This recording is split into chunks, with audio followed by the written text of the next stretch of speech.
Welcome to the Sounds of Resistance channel. The Russian army, tired of the Ukraine-Russian war, is now in the process of dying.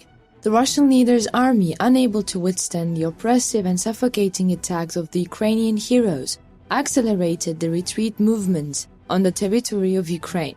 Because the heroic Ukrainian cavalry was able to defeat the Russian troops on almost every front, the air attacks of the Russian army on the territory of Ukraine in order to breathe did not bring any gain. Currently, the Russian administration does not have much financial means to launch another major offensive. As such, the Ukrainian army continues to stun the Russian army by crashing down on the Russian troops like a lightning bolt. Russian leader Vladimir Putin is trying to everywhere to get out of this situation. The mobilization decision announced in Russia has started to become ineffective. Volunteer citizens who joined the Russian army with the decision of mobilization only harmed the Moscow administration. Volunteer soldiers who especially increased the negativities in the Russian army have problems in adapting to the Russian army. In any case, the Russian administration cannot even meet the basic needs of these volunteers they mobilized. So why is this mobilization still continuing, despite the situation in the Russian administration so bad? The answer to this question is actually quite simple.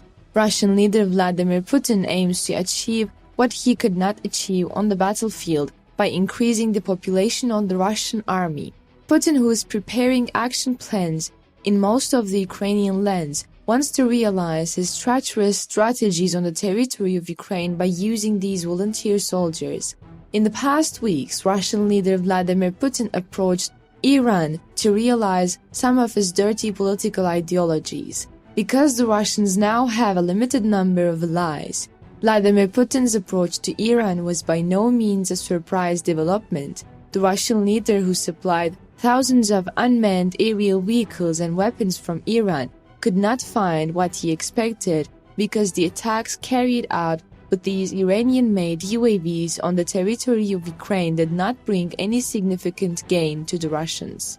Now, Vladimir Putin has set his sights on Belarus. The Russian leader, who wanted to directly involve Belarus in the Ukrainian war, started to get closer to the Belarusian government, but the Ukrainian government categorically opposes Belarus's cooperation with Russia, albeit in secret ways.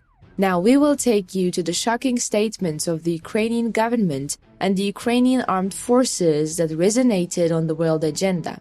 The Ukrainian government sent a stern warning to Belarus last week after Belarusian President Alexander Lukashenko rekindled fears that his army might join Vladimir Putin's war against Ukraine. The Ukrainian Armed Forces Command released a video call on Friday urging Belarus not to participate in Russia's war against Ukraine, expressing that they would retaliate in such a case. Belarus was used by its longtime ally Russia as a staging area to send missiles and troops to Ukraine during the war, but Belarus did not directly participate in the war. However, tensions escalated last week, with Lukashenko promising to conduct joint deployments with Russian forces. Lukashenko also announced that on October 14, the country has launched anti-terrorism measures in connection with the escalation on the periphery of the borders. Earlier this month, Lukashenko voiced the creation of a joint regional group of 7,000 Belarusian soldiers and up to 15,000 Russian soldiers in response to rising tensions on its western borders. After all these statements, the Ukrainian government stated that Ukraine has never threatened Belarus and that since the beginning of the war in February, the Ukrainian army has not carried out air, artillery and missile attacks from Belarusian territory to Ukraine. The most effective statement on this situation came from the Ukrainian armed forces. If the Belarusian army supports the Russian aggression, we will respond, the Ukrainian armed forces said. He made a clear reference to the Belarusian government with his words, "We will respond as hard as we respond to all invaders on the territory of Ukraine."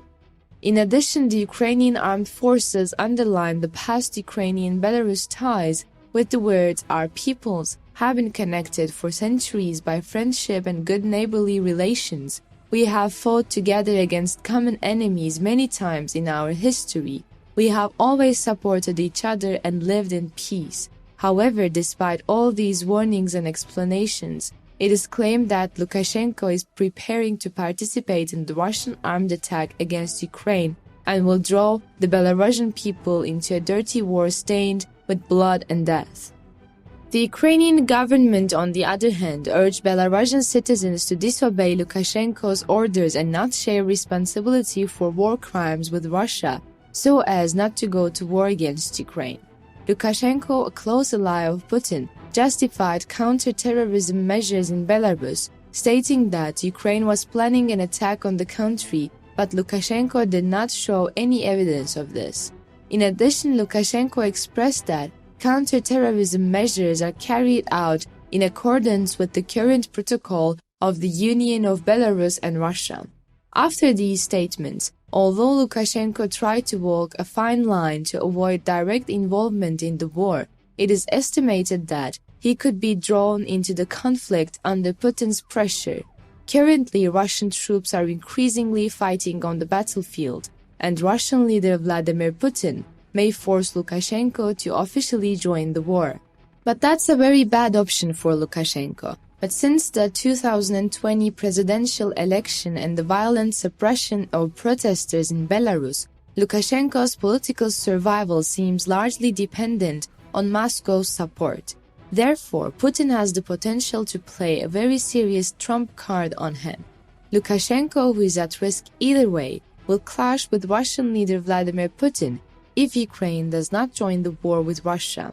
But even if Lukashenko joins this war and takes sides with Vladimir Putin, he will face the wrath of the Ukrainian government.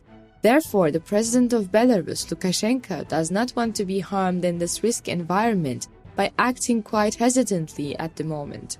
The Russian administration took a lot of damage from the Ukraine war. Now the Moscow administration, which wants to reduce these losses, has pursued a quite different tactic. Moscow's defense minister may be softening his stance on the war in Ukraine, as he held rare talks with the US counterpart at Putin's behest after a series of battlefield setbacks. After this attitude of the Russian defense minister, the possibility of negotiation began to be discussed. President of the Republic of Turkey, Recep Tayyip Erdogan, who acts as a mediator between Russia and Ukraine, said in a recent statement that Putin seems much softer and more open to negotiations with Ukraine than in the past. President Erdogan expressed that the possibilities of negotiations to end the conflict between Ukraine and Russia are high. Kremlin spokesman Dmitry Peskov told reporters last Friday that Putin has been open to negotiations since the very beginning and nothing has changed, and the whole world has turned their attention to this point. Similar statements by both Kremlin spokesman Peskov and Turkish state leader Erdogan gives us a small clue. I wonder if the Russian administration is tired of the costs and military losses of this war. This question is on everyone's mind, especially right now. If you remember, Russian President Putin tried to start talks with both NATO and the United States before the invasion of Ukraine. Between Russian and Ukrainian negotiators, when almost an agreement was reached on a document, Putin was open to negotiations. So in that sense, nothing has changed. But after all these events, and after all the pain and bloodshed, the position of the Ukrainian government has changed. Ukrainian law now denies any negotiation. Tensions run high on the battlefield. We will see together what can happen in the future processes. To be notified of new videos, please do not forget to subscribe to our channel and turn on notifications. Thank you for watching us.